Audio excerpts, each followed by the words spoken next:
उत्तर प्रदेश में एक अच्छी भर्ती होती है जिसको हम यूपीबीईओ के नाम से जानते हैं, ब्लॉक एजुकेशन ऑफिसर के नाम से जानते हैं। जो भर्ती काफ़ी दिन से आपकी पेंडिंग है। लास्ट नोटिफिकेशन 2019 में आया था, आपका 300 कुछ पदों पर आया था, और अब बीच में उस भर्ती को लेकर के जोर पकड़ा था, लेकिन फिर कहा कि जो समकक्षता वाला विवाद है उसकी वजह से भर्ती रुकी हुई है। फिलहाल एक न्यूज़ है मेरे पास जिसको लेकर के मैं कई बार वीडियोस आपके लिए बना चुका हूं, बट एक बार फिर से क्लियर करूंगा कि बीईओ भर्ती में यहाँ पे कहा गया है कि बीईओ भर्ती से खत्म होगा समकक्षता का विवाद। 134 पदों पर भर्ती की जाएगी संशोधित नियमावली को मंजूरी मिलने पर। यानी क्या किया गया, नियमावली में क्या किया गया, बदलाव किया गया है। तो जो नियमावली है उस नियमावली में बदलाव किया गया इसको लेकर के। अब नियमावली में बदलाव क्या है, एलटी प्रवक्ता से हट चुका है समकक्ष शब्द। समकक्ष शब्द का मतलब क्या था, ध्यान रखना कि योग्यता में स्नातक, बीएड या इसके समकक्ष का उल्लेख इसमें कहा गया था कि जब योग्यता है कि भैया कौन बीईओ का फॉर्म भरेगा, तो ग्रेजुएशन वाला भरेगा प्लस बीएड वाला भरेगा प्लस इसके समकक्ष। अब समकक्ष का मामला यही गड़बड़ हो जाता था। अब जैसे बीएड के समकक्ष बहुत सारे जो डिप्लोमा वाले हैं वो भी उसको अपने समकक्ष मानते थे, फॉर्म को भरते थे, फिर विवाद की स्थिति होती थी। अब उसको हटा दिया है।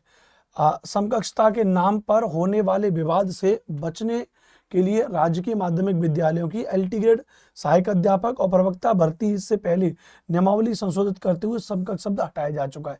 ये समकक्ष शब्द एलटी ग्रेड और जीआईसी प्रवक्ता से भी इसको हटा दिया गया है, और अब इसको यहाँ पर भी हटा दिया, इस बात को समझना। यानी अब क्या कर दिया, और अब कितने पद हैं, तो लास्ट जो भर्ती आई थी मैंने आपको क्या बताया था, लास्ट भर्ती आई थी 2019 में, और 2019 में जो भर्ती आई थी वो 309 पदों पर आई थी। ध्यान रखना कितने पदों पर आई थी, 309 पदों पर आई थी। इस बार जो अभी जो चर्चा में है साल 2025 में, वो है कि 134 पदों पर भर्ती आएगी। कितने पर, 134 पदों पर भर्ती आएगी, लेकिन ये भर्ती के पद कम लग रहे हैं, ये पद भी आपके आगे चल के ज्यादा बढ़ जाएंगे। बहरहाल आगे चलेंगे, समझते हैं इस चीज को। अब इसके बारे में पूरी जानकारी यहाँ पर समझते हैं ए टू जेड। पदों की संख्या 134 आपने समझ ली। योग्यता के बारे में समझेंगे, परीक्षा का पैटर्न क्या होता है, आयु कितनी होगी, सिलेबस क्या होगा, समकक्षता विवाद हुआ समाप्त, इसके बारे में समझेंगे। 134 पदों पर जानकारी निश्चित तौर पे आपको बेहतर लगेगी। पूरा अपडेट सिलेबस के आधार पर बताऊंगा। जो पुराना जो हमारा 2019 का नोटिफिकेशन है उसके आधार पर चीज़ों को बताऊंगा, तो आप चैनल को सब्सक्राइब भी कर लीजिएगा। सबसे पहली बात, अगर एक एक करके मैं इसके बारे में बात करूंगा, 2019 वाला ये नोटिफिकेशन है मेरे पास में। पहले तो फॉर्म भरने के लिए 100 रुपये फॉर्म भरी जाती है, 25 रुपये प्रोसेसिंग फीस होती है। बहुत बड़ा मुद्दा नहीं है बताने वाला। आगे बढ़ जाते हैं, इसको पूरे नोटिफिकेशन को आज आपके सामने रीड कर दूंगा। सबसे पहला जो महत्वपूर्ण क्राइटेरिया है, थोड़ा सा आगे चलते हैं यहाँ पर।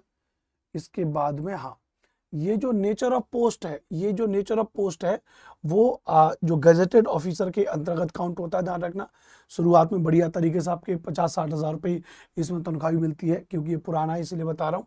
उस समय पर 309 वैकेंसीज थी, इस बार वैकेंसीज भी ज़्यादा होंगी।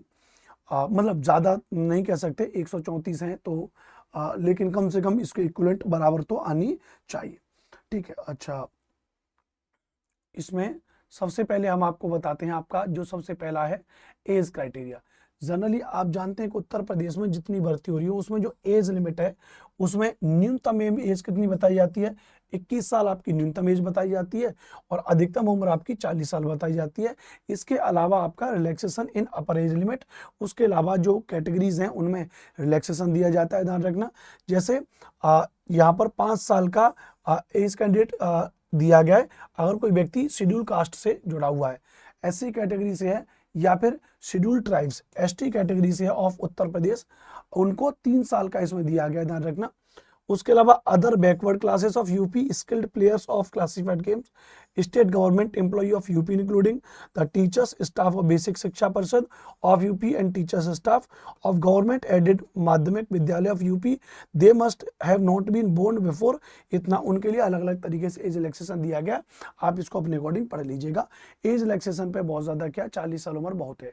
ठीक है, अच्छा, इसके बारे में बात करेंगे। ध्यान रखना भैया, यहाँ पे कहा गया है कि some information about main examination, only such candidate will be admitted to the main written examination who were declared successful in the preliminary examination for which the successful candidate will have to fill up another application form according to instruction of the commission. Go for this application the examination fees dot dot. यानी pre pass करने के बाद ही आप कहाँ जाओगे भैया, mains में जाओगे, ध्यान रखना भैया। अच्छा, तो एक पॉइंट आपका क्या क्लियर हो गया, सबसे पहला पॉइंट आपका क्लियर हो गया आयु। तो आयु मिनिमम कितनी 21, अधिकतम कितनी 40 और प्लस 5 इयर्स का एज रिलैक्सेशन आपको दिया जा रहा है, राइट। अच्छी बात। अब आगे चलते हैं, ध्यान रखना। अब अगला पॉइंट जो आपको जानना, योग्यता। तो योग्यता तो हमने आपको बता दी, योग्यता क्या हो जाएगी, यदि आपने ग्रेजुएशन किया हुआ है, यदि आपने ग्रेजुएशन किया हुआ है और यदि आपने बीएड किया हुआ है तो आप इसमें फॉर्म भर सकते हो, इसके अलावा और कोई भी इसमें अलाउ नहीं हो जाएगा, ध्यान रखना। अच्छा, अब सिलेबस और परीक्षा पैटर्न के बारे में बात करेंगे। तो सबसे पहले अगर हम परीक्षा पैटर्न के बारे में यहाँ पर चले, यहाँ पर बहुत सारी बातें लिखी हुई, ध्यान रखना। चलिए, ऑफलाइन पेपर होता है, ओएमआर बेस्ड पेपर होगा। चलिए आगे थोड़ा सा बढ़ जाते हैं, यहाँ पर हम आ जाएंगे इसके एग्जाम पैटर्न को लेकर के।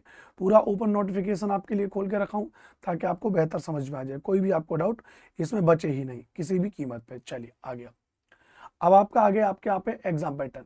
तो एग्जाम पैटर्न मैंने क्या कहा आपका, पहले तो एक होगा आपका प्री परीक्षा होगी, plan of examination and syllabus for preliminary exam. यानी अगर हम जिसके बारे में बात करें, परीक्षा पैटर्न के बारे में बात करें, तो दो परीक्षा आपके इसके अंतर्गत होंगी। पहली परीक्षा आपके इसके अंतर्गत होगी प्री परीक्षा होगी, प्री परीक्षा पास करने के बाद आपकी क्या होगी भैया, मेंस परीक्षा होगी, ध्यान रखना। बात क्लियर है, प्री परीक्षा मेंस परीक्षा। इंटरव्यू का जिक्र नहीं किया गया, लेकिन कई जगह साइट वगैरह पर अगर आप देखोगे तो इसमें ये भी बता दिया गया कि इंटरव्यू होगा, लेकिन 2019 वाले नोटिफिकेशन में कहीं पर भी इंटरव्यू का जिक्र नहीं था, हम उसी को भी आपको बता रहे। अब जैसे सबसे पहले अगर मैं आपको प्रीलिम्स के बारे में बताऊं, तो प्रीलिम्स में कहा जा रहा है भैया, ध्यान रखना कि for selection on the post of block education officer there will be paper of general studies objective in the preliminary examination in which the number of question will be 120, marks 300 and duration 2 hours. यानी आपके 300 number का आपका paper होगा, 2 घंटे का समय दिया होगा, 120 प्रश्न आपके लिए दिए हो जाएंगे, इस बात को ध्यान रखना।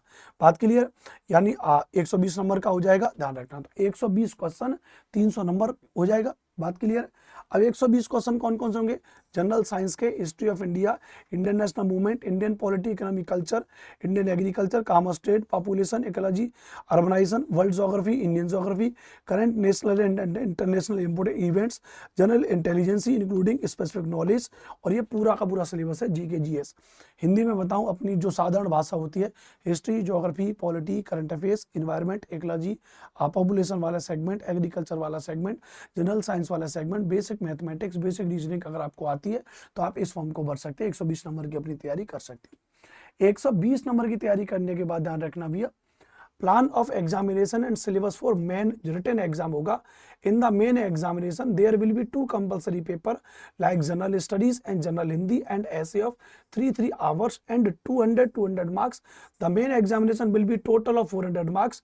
The question paper and the division of marks for the composition of general study paper is as follows. यानी आपके 2 पेपर होंगे। कैसे आपके 2 पेपर होंगे, ध्यान रखना। पहला आपका पेपर होगा एक जीएस का होगा, मेंस में जाकर के जो लिखित परीक्षा होगी, और दूसरा आपका हिंदी और ऐसे का होगा, ध्यान रखना। अच्छा, अब हमने क्या कहा, प्री होगा मेंस होगा।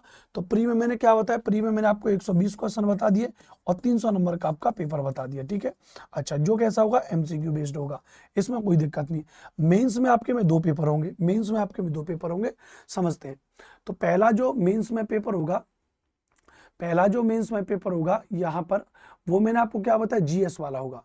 पहला क्या होगा, जीएस वाला होगा, ध्यान रखना। अब जो अगर जीएस वाला होगा, ध्यान रखना, तो यहां पर बताया गया जीएस वाले में जो मैंने आपको बताया भैया, यहां पर जो टॉपिक दिए गए हैं कि total number of question will B 14, है ना।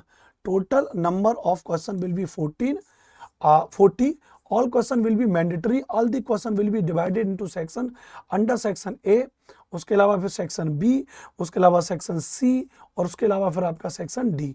इसमें आपके में इनको डिवाइड किया होगा, है ना। सेक्शन ए, सेक्शन बी, अच्छा सेक्शन सी। सेक्शन ए में 10 क्वेश्चन पूछे जाएंगे, जिनके उत्तर आपको 125 शब्दों में लिखना है, एक प्रश्न का उत्तर, और 10 नंबर का ये आपका पेपर होगा। तो 10 दाम 100 नंबर के ये हो जाएंगे। उसके अलावा आपके सेक्शन बी में 10 क्वेश्चन होंगे जो आपको 50 शब्दों में जिसका उत्तर लिखना है, और एक क्वेश्चन 6 नंबर का होगा, तो 10 जगह 60 नंबर का हो जाएगा। उसके अलावा आपको 20 क्वेश्चन के उत्तर देखने पड़ेंगे केवल 25 शब्दों में, जो 2 नंबर का होगा, 20 दूनी 40, तो 100, 60 और 40, 200 नंबर के 40 क्वेश्चन है ना। 10, 20 और यानी 10 और 10, 20 और 20, 40 क्वेश्चन 200 नंबर के जीएस में। क्लियर है। अब इसमें जीएस में क्या पूछा जाएगा, तो इसमें जीएस में भी यहाँ पर कहा गया, आप देखोगे तो जनरल स्टडीज के बारे में कहा गया, हिस्ट्री ऑफ इंडिया जो 200 नंबर का होगा। यहाँ पे एक क्वेश्चन 120 गलत लिखा हुआ है। Indian national movement, geography India, Indian polity, agriculture, current national issues and topics of social relevance, Indian economy, international affair and institution development, recent, ये पूरा का पूरा टॉपिक आपके जीएस वाले दे रखे हैं, डिटेल वाले। ठीक है, पहला पेपर आपका क्लियर हो गया। अब आ जाते हैं दूसरे पेपर पे। अंडर जो दूसरा पेपर है जनरल हिंदी एंड ऐसे का। अब जनरल हिंदी एंड ऐसे में first section will be 100 marks of general Hindi and second section of Hindi ऐसे विल बी 100 मार्क्स। कैसे होगा ध्यान रखना, पहले 100 नंबर का आपका हिंदी का पेपर होगा जिसमें अपकथित गद्यांश को लेकर के शासकीय अर्धशासकीय पत्र, वाक्यों का हिंदी से अंग्रेजी में, अंग्रेजी से हिंदी में अनुवाद, अनेकार्थी शब्द, विलोम शब्द, पर्यायवाची शब्द, तत्सम तद्भव शब्द, क्षेत्रीय विदेशी शब्द भंडार, वर्तनी, अर्थबोध, शब्द रूप, संधि, समास, क्रियाएं, हिंदी वर्णमाला, विराम चिन्ह, शब्द रचना, वाक्य रचना, पूरी आपकी 100 नंबर की आपकी हिंदी हो जाएगी। उसके अलावा 100 नंबर का आपका निबंध हो जाएगा जिसके अंतर्गत 2 उपखंड होंगे, प्रत्येक उपखंड में एक एक निबंध आपको लिखना होगा। पहला आपका दे रखा है साहित्य संस्कृति, राष्ट्रीय विकास की योजनाएं क्रियान्वयन, राष्ट्रीय अंतर्राष्ट्रीय समसामयिक समस्याएं और निदान। इसमें से किसी भी एक टॉपिक को लेकर के 700 शब्दों में, कहीं कहीं भी लिखा गया कि 1000 शब्दों में आपको निबंध लिखना होगा। उसके अलावा जो दूसरा विज्ञान, पर्यावरण, प्राकृतिक आपदाएं, उनका निवारण, कृषि, उद्योग एवं व्यापार, इसमें से किसी एक टॉपिक पर एक निबंध लिखना है, तो 700 शब्दों में आपको 2 निबंध आपको लिखने पड़ेंगे, 100 नंबर के, 50 नंबर की। बात क्लियर है। तो ये आपका क्या हो जाएगा, प्रॉपर तरीके से सिलेबस हो जाएगा। एक बार और क्लियर आपको बता दे रहा हूँ, हम बात कर रहे हैं यूपी बीईओ के बारे में। तो यूपी बीईओ ब्लॉक एजुकेशन के बारे में बात कर रहे हैं, जिसमें संभावित है 134 पदों पर भर्ती भी आ सकती है। भर्ती अगर आपकी होगी तो प्री और मेंस में आपकी परीक्षा होगी। पुराने पैटर्न के आधार पर बता रहा हूँ, प्री और मेंस की परीक्षा होगी। और प्री और मेंस की अगर परीक्षा होगी तो प्री में आपके में 120 क्वेश्चन होंगे, 120 क्वेश्चन होंगे, 300 मार्क्स का आपका पेपर हो जाएगा, 300 मार्क्स का पेपर हो जाएगा। 120 क्वेश्चन आपके जीएस से जुड़े हो जाएंगे, याद रखना। अच्छा, कई सोर्स में बताया गया कि ये केवल क्वालिफाई हो जाएगा, क्वालिफाई। इसके बाद मतलब इसकी एक कट ऑफ जारी होगी, उसके बाद फिर आप मेंस में चले जाओगे। मेंस में आपके में एक 200 नंबर का आपका जीएस का पेपर होगा, उसके अलावा 200 नंबर का आपका हिंदी का पेपर होगा, जिसमें 100 नंबर की आपकी हिंदी, 100 नंबर की आपकी हिंदी और ऐसे हो जाएगा आपका 100 नंबर का, राइट। 200 नंबर का ये सेगमेंट, 200 नंबर का ये सेगमेंट। जीएस में आपके में 10 क्वेश्चन पूछे जाएंगे 125 शब्दों में, और 10 नंबर का 100 नंबर का हो जाएगा। फिर उसके बाद आपके 10 क्वेश्चन पूछे जाएंगे आई थिंक 50 शब्दों में, और 6 नंबर का होगा 60 नंबर के। उसके अलावा 20 क्वेश्चन पूछे जाएंगे 25 शब्दों में, 2 नंबर का होगा 40। इस तरीके से 200 नंबर का आपका जीएस का क्लियर हो जाएगा। उसके अलावा हिंदी में आपके में पूछे जाएंगे जो मैंने अभी आपको सिलेबस बताया, ऐसे आपके 2 पूछे जाएंगे 50 नंबर के, या टोटल हो जाएगा, ध्यान रखना। अब एक महत्वपूर्ण बात, कट ऑफ जो जारी होगी, फाइनल मेरिट जारी होती है मेंस के आधार पर। फाइनल मेरिट जो होती है, जो अभी तक की जानकारी है, फाइनल मेरिट जो आएगी आपकी, कई जगह सोर्स भी मैंने वेरीफाई किया, तो मेंस के आधार पर आपकी फाइनल मेरिट जारी होगी। तो अगर आप अपकमिंग यूपी बीईओ एग्जाम की तैयारी कर रहे हैं तो आपको सबसे पहले कम से कम प्री पेपर पर फोकस करना चाहिए। 120 क्वेश्चन का सामान्य जीएस को आपको पढ़ लेना चाहिए। सामान्य जीएस के लिए मैं अपने इस चैनल पर क्लासेस चला रहा हूँ, क्योंकि ये जो सामान्य जीएस है ये सबके लिए बराबर है। किसके लिए बराबर है, एलटी ग्रेड के लिए भी ये बराबर है, एलटी ग्रेड के लिए बराबर है, यही जीआईसी में बराबर है, ध्यान रखना। यही आपके बीईओ में हो जाएगी, ध्यान रखना। यहीं पर अगर बात करेंगे, यही आपके जो असिस्टेंट प्रोफेसर है, असिस्टेंट प्रोफेसर में भी 30 नंबर का आ जाएगा, वहां पर भी आपके लिए लगभग बराबर हो जाएगा, है ना। तो ये इनमें जीएस बिल्कुल कॉमन है। तो अगर आप इन बड़े हायर एग्जाम की तैयारी कर रहे हैं तो आप इसमें अपनी जीएस की प्रॉपर तरीके से तैयारी मेरे साथ में करते रहें। तो अपडेट जानकारी मैंने आपको बता दी, योग्यता मैंने आपको बता दिया। मैंने आपको आयु के बारे में बता दिया, सिलेबस मैंने आपको बता दिया प्रॉपर तरीके से, परीक्षा पैटर्न मैंने आपको बता दिया, प्रीमेंस होगी, पदों की संख्या आपको 134 है, समकक्षता विवाद आपका समाप्त हो गया है। यूपी बीओ भर्ती 2025 के बारे में बात कर रहे हैं, तो आप अच्छे से अब इसको भी अपना तैयारी करते रहिए एकदम बेहतर तरीके से, और जीएस की तैयारी साथ के साथ करते रहें। जीएस आपके लिए बिल्कुल कॉमन है, जीएस आप मेरे साथ में पढ़ सकते हैं। आप हमारे इस चैनल को सब्सक्राइब कर सकते हैं अनुपम सर एसएसटी को, और मेरे इस चैनल पर आपको प्रॉपर तरीके से अप टू डेट जीएस की क्लास टॉपिक वाइज आपको मिलेंगी। जीएस की क्लास आपको टॉपिक वाइज मेरे इस चैनल पर मिलेंगी, तो आप मेरे इस चैनल को सब्सक्राइब कर सकते हैं। बहुत बहुत धन्यवाद, बहुत बहुत शुक्रिया। Take care, love you all, जय हिंद, वंदे मातरम।